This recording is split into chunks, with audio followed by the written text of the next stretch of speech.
আপনি একটা প্রশ্ন একবার পরেও কীভাবে আনসার করবেন, কীভাবে আপনি পয়েন্টগুলো, আমরা অনেক সময় পরীক্ষার হলে কি হয়, আমরা পয়েন্টগুলো লিখতে পারি না, ঠিক আছে, আমাদের পয়েন্টগুলো মনে পড়ে না। সেটার পয়েন্ট মনে না পড়ার অন্যতম একটি কারণ হচ্ছে আমরা প্রশ্নের কিওয়ার্ডটা খুঁজে পাই না।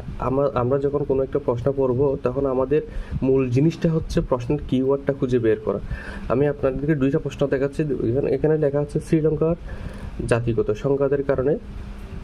সংঘাতের কারণসমূহের আলোচনা করো।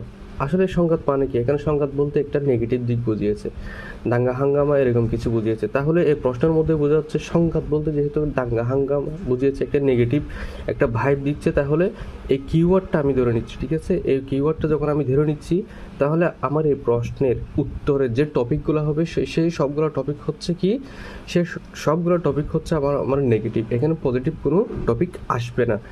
এখানে পজিটিভ টপিক দিলে কিন্তু এখানে নাম্বার কাটা যাবে।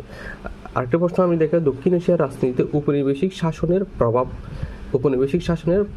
ঠিক আছে। এই উপনিবেশিক শাসনের প্রভাব বলতে এখানে বোঝাচ্ছে সামাজিক সংস্কার, এখানে বোঝা যাচ্ছে হচ্ছে সামাজিক সংস্কার। তাহলে সামাজিক সংস্কারের যে বিষয়টা আমরা বুঝতে পারি সেটা হচ্ছে এটা একটি পজিটিভ একটি সমাজ সংস্কার বলতে কি সমাজের উন্নয়ন। তাহলে সমাজের একটা উন্নয়ন, একটি দেশের উন্নয়ন করতে হলে ওই প্রশ্নটার তাহলে উত্তর কী হবে, এই প্রশ্নটার টপিকগুলো হবে পজিটিভ। তখন আমরা এই পজিটিভ প্রশ্নগুলো একবার দেখলে আমরা কী করে বলতে পারি, মার্ক করে লিখতে পারবো।